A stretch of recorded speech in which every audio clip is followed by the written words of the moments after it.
والسلام عليك يا سيدي يا حبيب الله الصلاة والسلام عليك يا رحمة للعالمين وعلى آلك وأصحابك يا محبوب رب العالمین۔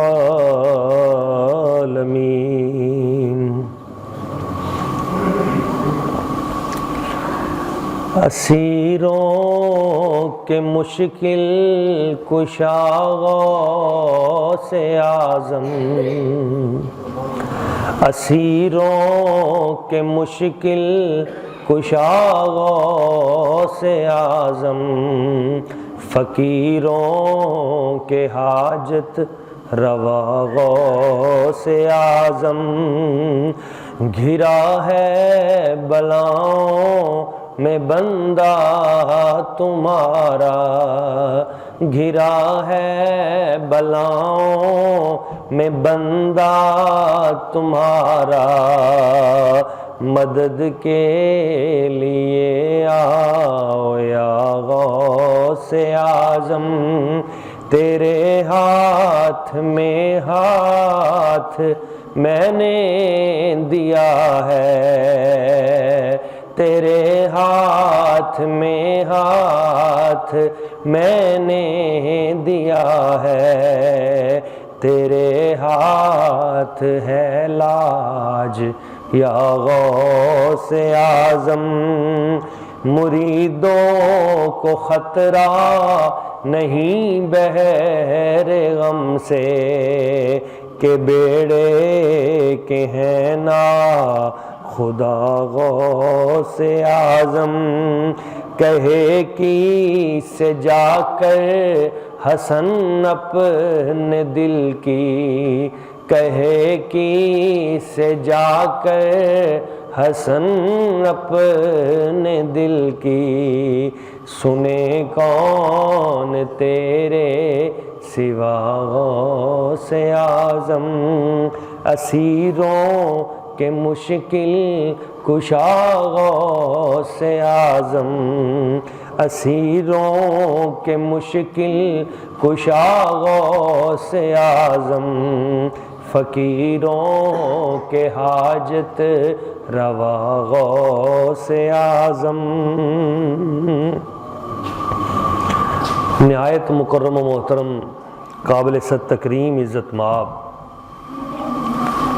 دوستوں، بزرگوں، بچوں، بھائیوں، اللہ کریم کی بارگاہ قدس میں دعا ہے کہ وہ ہمیں اپنے نیک بندوں کی صحبت و معیت عطا فرمائے۔ اس کائنات میں انبیاء کرام کے بعد جن سے رشد و ہدایت کا سلسلہ آگے جاری ہوا وہ اولیاء کرام اور علماء صالحین ہیں، اور جو اولیاء ہیں ان کی قربت اور ان کی نسبت یہ بہت بڑی سعادت کی بات ہے۔ پہلی بات تو یہ یاد رکھیے گا کہ اللہ کا ولی ہوتا کون ہے، تو قرآن مجید میں ہے ان اولیاؤہ الا المتقون، کہ اللہ تعالیٰ کے اولیاء وہ ہیں سوائے متقین کے کوئی بھی نہیں، یعنی اللہ اپنا ولی اسے بناتا ہے، اپنا دوست اسے بناتا ہے جو متقی ہوتا ہے، جو پرہیزگار ہوتا ہے۔ تو جو پرہیزگاری میں، تقوی میں، حیا میں اور اخلاق حسنہ میں، نیکی میں جتنا بلند مقام پا جاتا ہے وہ اتنا ہی اللہ تعالیٰ کے قرب میں چلا جاتا ہے، اور جسے جتنا زیادہ قرب خداوندی حاصل ہوتا ہے وہ اتنا ہی بڑا ولی ہوتا ہے۔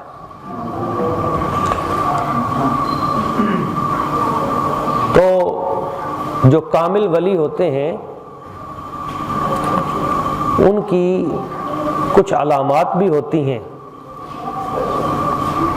الولی یخرج، ولی وہ ہوتا ہے جو نکالتا ہے، من خمس الی خمس، وہ 5 چیزوں سے نکال کر بندے کو 5 چیزوں میں داخل کر دیتا ہے۔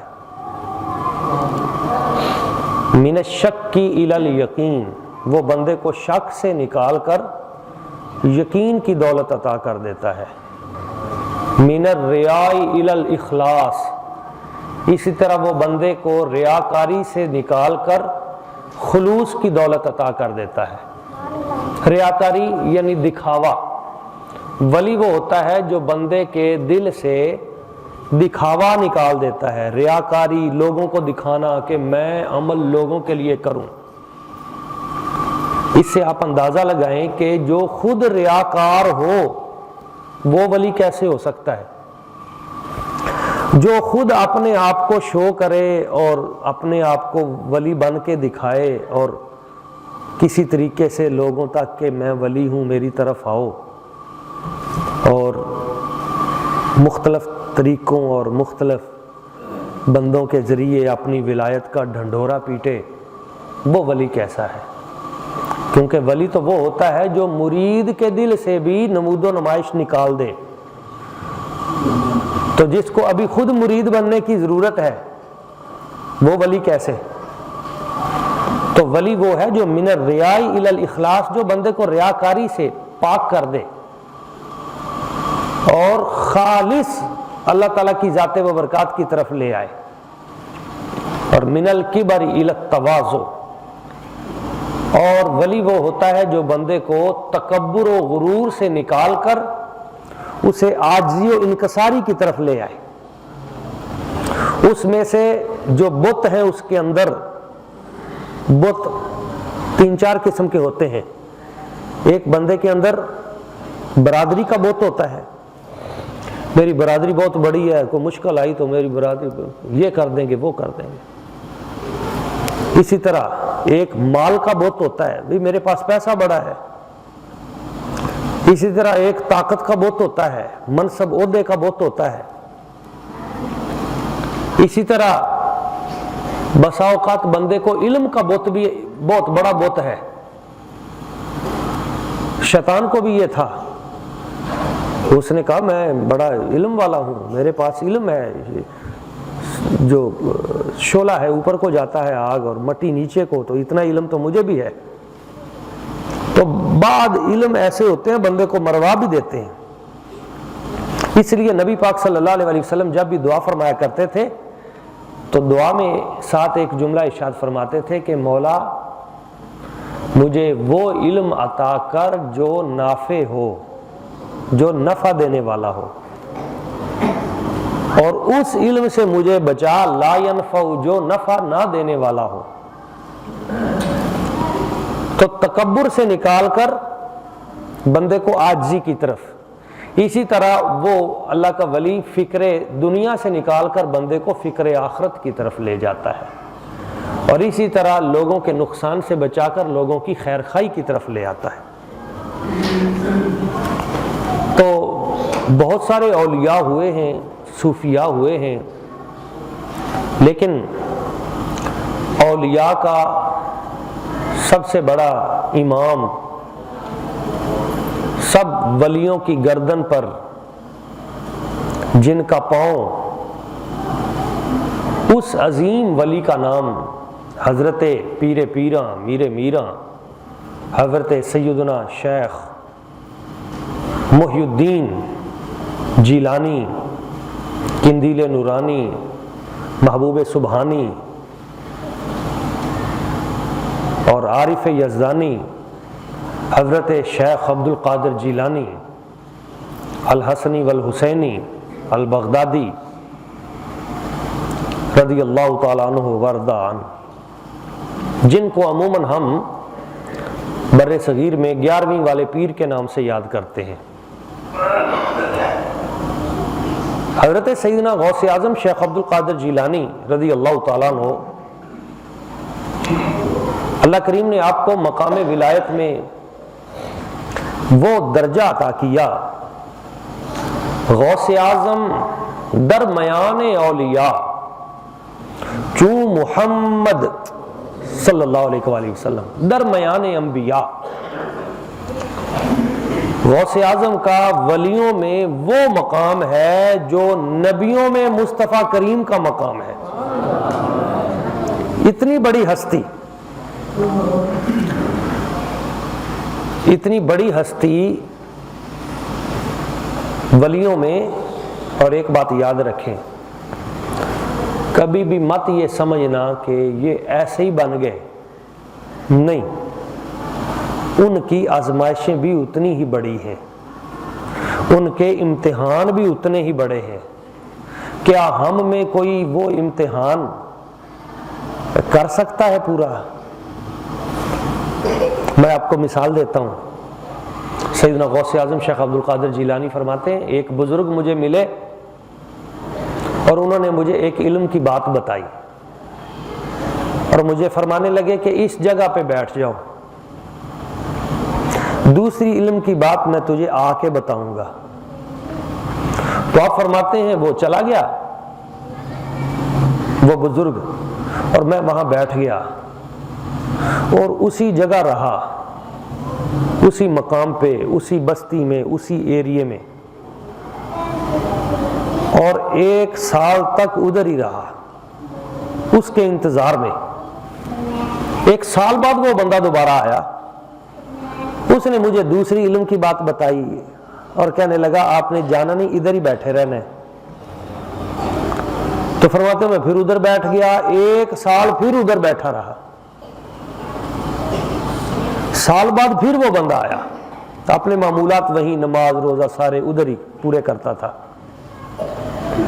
اسی جگہ مسجد میں بیٹھا رہتا تھا، عبادت کرتا تھا، اور جو سبق اس نے دیا تھا وہ یاد۔ تو اس کے انتظار میں تو پھر 1 سال بعد وہ بندہ آیا، اس نے ایک بات اور بتائی اور کہا کہ پھر ادھر بیٹھے رہنا۔ تو جب 3 سال گزر گئے تو تیسرے سال کے بعد وہ آیا اور پھر اس نے مجھے اگلی باتیں بتائیں اور ساتھ بتایا کہ میرا نام خضر علیہ السلام ہے۔ تو یہ آپ کا امتحان تھا۔ اب ہمیں تو کوئی اگر کہے کہ ادھر 10 منٹ بیٹھنا ہے تو ہمارے پاس تو اتنا وقت نہیں ہے، ہم تو 2 منٹ دینے کے لیے تیار نہیں ہیں کسی کو،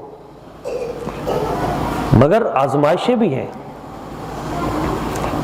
حضرت غوث اعظم فرماتے ہیں کہ مجھے 25 سال تک جنگلوں میں خاک چھاننی پڑی، 25 سال تک میں پرندوں کے ساتھ ورد کرتا تھا، درندے میرے ساتھ ہوتے تھے اور میرے ذکر میں وہ میرے ساتھ شامل ہو جاتے تھے، اور میری ڈیوٹی لگائی گئی تھی اور میں وہ کام کرتا تھا۔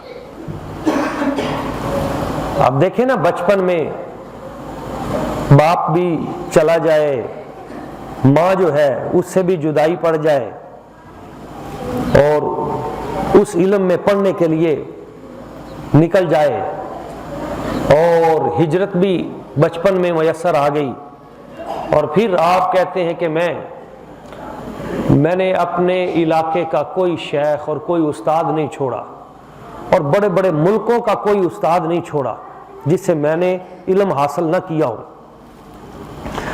اور چونکہ میں حالت سفر میں ہوتا تھا، جہاں صاحب علم مل جاتے ان سے فیض حاصل کرتا، آگے چلتا آگے چلتا آگے چلتا۔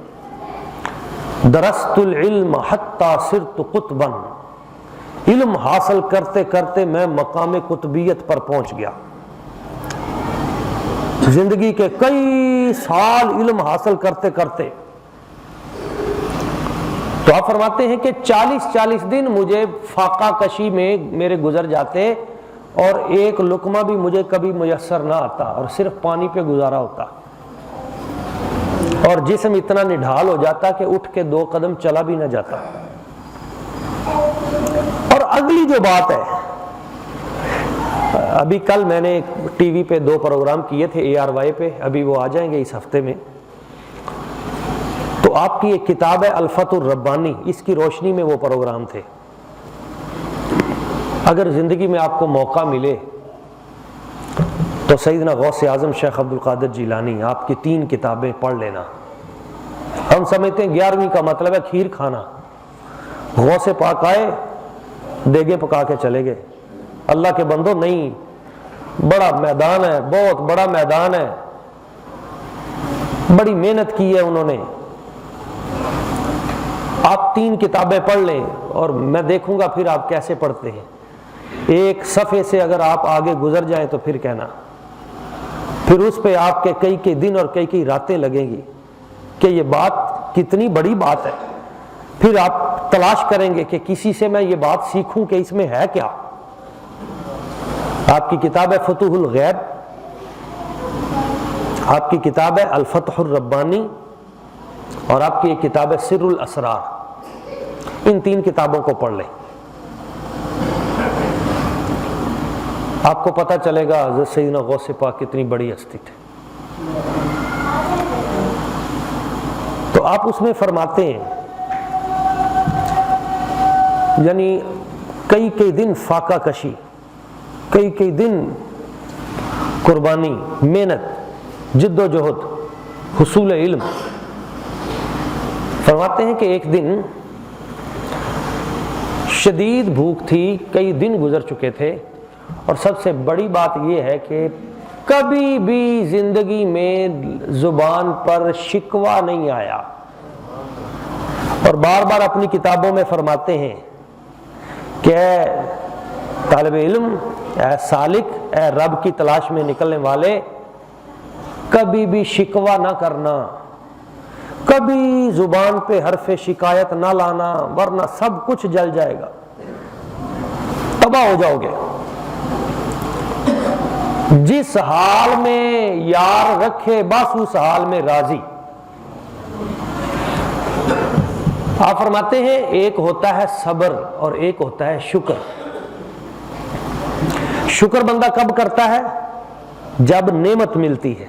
یا اللہ تیرا شکر ہے تو نے مجھے بیٹے کی نعمت عطا کی، یا اللہ تیرا شکر ہے تو نے مجھے کاروبار دے دیا۔ تو بندے پہ جب نعمت آئے تو بندہ شکر ادا کرتا ہے۔ اور صبر کب کرتا ہے؟ جب بندے پہ مصیبت آئے، جب کوئی بلا بندے پہ آئے تو اس وقت بندہ کیا کرتا ہے؟ صبر۔ آپ فرماتے ہیں مزہ تو تب ہے کہ مصیبت آئے تو بندہ صبر کرے، نعمت آئے تو بندہ شکر کرے، مگر کمال یہ ہے کہ بندے پہ مصیبت آئے تو مصیبت پہ شکر کرے۔ بیماری آئے، پریشانی آئے، تکلیف آئے تو شکر کرے، یا اللہ تیرا شکر ہے۔ ایک ہوتا ہے شاکر، شکر کرنے والا ہے، اور ایک ہوتا ہے شکور۔ شاکر وہ ہوتا ہے جو نعمت پہ شکر کرے، اور شکور وہ ہوتا ہے جو مصیبت پہ بھی شکر کرے، مصیبت پہ صبر نہ کرے بلکہ شکر کرے، کیونکہ اس کی توجہ میں بندہ آ گیا۔ ایک شخص نبی پاک صلی اللہ علیہ وسلم کی بارگاہ میں حاضر ہوا اور بیٹھا ہوا تھا، تو آپ علیہ الصلوۃ والسلام آپ نے ایک بات کی۔ مشکلات جب آتی ہیں ادھر سے توجہ ہوتی ہے، تو وہ کہنے لگا کہ حضور مجھ پہ تو کبھی آج تک کوئی بیماری آئی نہیں، نہ کبھی میں بیمار ہوا، نہ کبھی کوئی مجھ پہ مشکل آئی، نہ مجھے کبھی تکلیف ہوئی۔ تو آپ علیہ الصلوۃ والسلام نے فرمایا قم عنا فلست منا، تو ہماری مجلس سے اٹھ جا، تیرا ہمارے ساتھ کوئی تعلق نہیں ہے۔ جس بندے پہ کبھی زندگی میں مشکل ہی نہیں آئی، پریشانی نہیں آئی، اس کا ہم سے تعلق کیا؟ پتا چلا کہ یہ بھی ایک راز ہے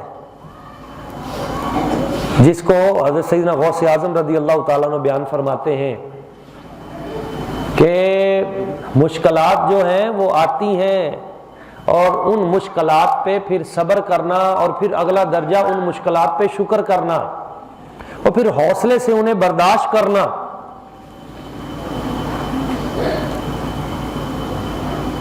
اور آپ دیکھیں کہ اس قدر 40 دن بھوکے ہیں، مگر پھر بھی آپ شکوہ نہیں کرتے، رب کی رضا پہ راضی۔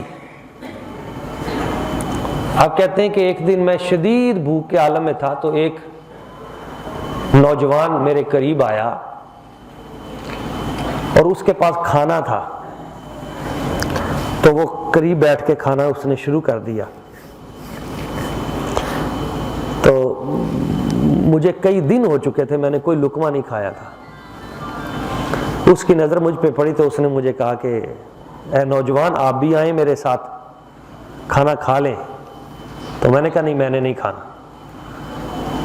تو انہوں نے کہا نہیں آپ آئیں، میں نے کہا نہیں۔ انہوں نے تیسری بار اٹھ کے وہ کھانا میرے پاس لے آیا اور کہنے لگا نہیں آپ چند لقمے آپ بھی لگا لیں۔ جب اتنا اصرار کیا تو کہتے ہیں میں نے وہ 2 لقمے لگائے، لیکن مجھے تکلیف ہوئی کہ میں کیوں اس کے کھانے میں سے کھا رہا ہوں۔ تو ساتھ اس نے باتیں شروع کر دیں اور ساتھ پوچھنے لگا کہ آپ کا نام کیا ہے؟ تو میں نے بتایا میرا نام عبد القادر ہے۔ اس نے کہا کہیں آپ جیلان سے تو نہیں ہے آپ کا تعلق؟ فرمایا ہاں۔ تو وہ رونے لگا۔ تو آپ نے پوچھا بھئی تو روتا کیوں ہے؟ اس نے کہا حضرت میں آپ کے علاقے سے آیا ہوں، آپ کی والدہ محترمہ جب میں آ رہا تھا انہیں پتہ چلا کہ یہ بغداد جا رہا ہے تو انہوں نے مجھے کچھ دینار دیے تھے آپ کے لیے۔ میں ادھر آیا ہوں، میرے پاس میرے پیسے ختم ہو گئے تھے اور 3 دن سے میں بھوکا تھا، تو آج میں نے سمجھا کہ اب 3 دن ہو گئے بھوکا، اب تو میرے لیے حرام کھانا بھی جائز ہے، تو چلو وہ نوجوان عبد القادر کے پیسے جو اس کی ماں نے دیے ہیں چلو میں اس سے ہی کھانا لے آؤں۔ تو یہ میں کھانا آپ کے پیسوں سے لے کے آیا ہوں۔ تو اب میں نہیں کھا سکتا، اب یہ آپ کا ہے۔ تو آپ نے فرمایا نہیں اب یہ تیرا ہے اور وہ پیسے بھی میں نے تجھے دیے۔ آپ دیکھیں یہ ہستی ہے حضرت سیدنا غوث اعظم شیخ عبد القادر جیلانی کی۔ اس قدر صبر، آپ خطبہ دیتے تھے، بیان کرتے تھے۔ خواب میں نبی پاک صلی اللہ علیہ وسلم کا دیدار ہوا، عرض کی حضور میں بیان کرتا ہوں تو دعا کریں میری زبان جو ہے وہ کھل جائے، اور میں اجمی ہوں، میرے آگے ہزارہا عرب لوگ بیٹھے ہوتے ہیں جو بڑے صاحب اللسان ہیں، بولنے والے، فصیح اللسان۔ تو میرے آقا کریم صلی اللہ علیہ وسلم نے انہیں برکت عطا کی، لعاب دہن عطا کیا، دعا فرمائی۔ مولا علی شیر خدا کرم اللہ وجہ الکریم نے دعا فرمائی، لعاب کی برکت دی۔ تو وہ روحانیت آپ کو اللہ کریم نے پھر عطا کی کہ 70 ہزار 80 ہزار بندہ آپ کے روزانہ کے وہ درس میں شریک ہوتا تھا، اور اتنے ہزار بندے شریک ہوتے تھے، اور دوران گفتگو کئی بندے فوت ہو جاتے تھے اللہ کے ڈر سے، خشیت الہی سے۔ غوث اعظم خشیت الہی کا نام ہے، خوف خدا کا نام ہے، تقوی و طہارت کا نام ہے، شرم و حیا کا نام ہے، فکر آخرت کا نام ہے، ریاکاری سے بہت دور خالص اخلاص کا نام حضرت سیدنا غوث اعظم ہے۔ دین متین کی خلوص کے ساتھ خدمت کا نام غوث اعظم ہے۔ دوران گفتگو آپ کے کئی بیٹے آپ کے بیان کے دوران فوت ہوئے۔ آپ دیکھیں کتنی بڑی ہستی، اللہ کا خوف طاری ہوتا تھا دل کے اوپر، ایسا بیان ہوتا تھا۔ اور لوگ بھی کئی روزانہ ہر درس کے بعد کئی جنازے اٹھتے تھے، کیسا درس ہوتا ہوگا، صرف اللہ اللہ ہوتی تھی۔ تو آپ کے کئی بیٹے بھی دوران بیان شہید ہو جاتے تھے، گفتگو شہید ہوئے۔ اب اللہ تعالیٰ کی ذات کے ساتھ تعلق اتنا تھا کہ آپ کو پتا ہوتا تھا یہ میرا بیٹا تڑپ کے اب شہید ہو گیا، فوت ہو گیا، وہ شہید الہی ہوتے تھے۔ آپ کا واز بند نہیں ہوتا تھا، اور آپ واز ختم کر کے اس کے بعد پھر ان کی تجہیز و تکفین اور ان کا جنازہ خود پڑھاتے تھے، کیونکہ وہ شہید محبت الہی ہوتے تھے۔ اس انداز میں آپ نے وہ خوف خدا، جب دنیا سے جا رہے تھے تو آخری لمحے آپ نے اپنے بیٹے کو وصیت کی، اے میرے بیٹے واللہ، اللہ سے ڈرنا، بس اللہ سے ڈرنا، اللہ کا خوف اپنے دل میں رکھنا، دنیا کو اپنے قریب نہیں آنے دینا، ولا ترجعوا، اور دنیا داروں کی طرف بھی نہیں دیکھنا، علماء کو نصیحت کرتے ہوئے فرماتے ہیں کہ جب تم کسی دنیا دار کو اس کے پیسے کی وجہ سے عزت دیتے ہو تو پھر تم سے بڑا ذلیل کون ہے؟ عزت دولت کی وجہ سے نہ دو، تقوی و طہارت کی وجہ سے دو۔ دوسرے کو جب بھی عزت دو اس کی نیکی اور تقوی و طہارت کی وجہ سے دو، اس کے پیسے اور دولت کی وجہ سے نہ دو، اس کی طرف دیکھنا بھی نہیں، ولا ترجیح، توجہ بھی نہ کرو۔ اور کیا فرماتے ہیں آخری لمحے؟ التوحید التوحید التوحید، 3 مرتبہ فرمایا۔ اللہ کی ذات کو، اللہ کی ذات کو، اللہ کی ذات کو تھامو، اس سے توقع رکھو، اس کی طرف اپنی توجہ رکھو اور اسی کی بارگاہ میں اپنا سر جھکاؤ اور اپنے مشکلات، اپنے غم اس کو بیان کرو، تو پھر اللہ کریم تمہاری مشکلوں کو آسان فرما دے گا۔ تو آپ کا جو اصل مشن تھا وہ تو اللہ کی ذات کے قریب کرنا تھا، توحید کے ساتھ بندوں کو جوڑنا تھا۔ تو آج بھی اس امر کی ضرورت ہے کہ ہم ان کتابوں کو پڑھیں تاکہ ہمارے دل سے یہ دنیا کی محبت نکلے۔ یہ دنیا جس طرح ہمارے دلوں پہ چڑھ گئی ہے اور ہمیں اپنی قبر کا فکر ہی نہیں ہے، آخرت کا فکر ہی نہیں ہے کہ ہم نے بھی مر کے آخر اللہ تعالیٰ کی بارگاہ میں جانا ہے، وہاں کیسے کھڑے ہوں گے، رب کی بارگاہ میں کیسے پوری زندگی کے ایک ایک لمحے کا ہم کیسے جواب دیں گے۔ تو آپ کی زندگی ہمارے لیے روشن نمونہ ہے۔ ہم اپنی آخرت کے لیے، اپنی قبر اور آخرت کو بنانے کے لیے ہم تقوی و طہارت کے راستے پہ چلیں۔ اللہ کریم کی بارگاہ قدس میں دعا ہے جو چند چیزیں میں نے بیان کی ہمیں سمجھنے کی، ان پہ عمل کرنے کی توفیق عطا فرمائے۔ اگلے جمعۃ المبارک پر آپ کے کچھ خطبات میں سے کچھ اہم خطبات جو ہیں وہ انشاءاللہ تعالیٰ ان میں سے بہت عمدہ ترین اقوال جو ہیں وہ پیش کیے جائیں گے۔ تمام احباب ضرور محبت کے ساتھ تشریف لائیے گا۔ وما علینا الا البلاغ المبین۔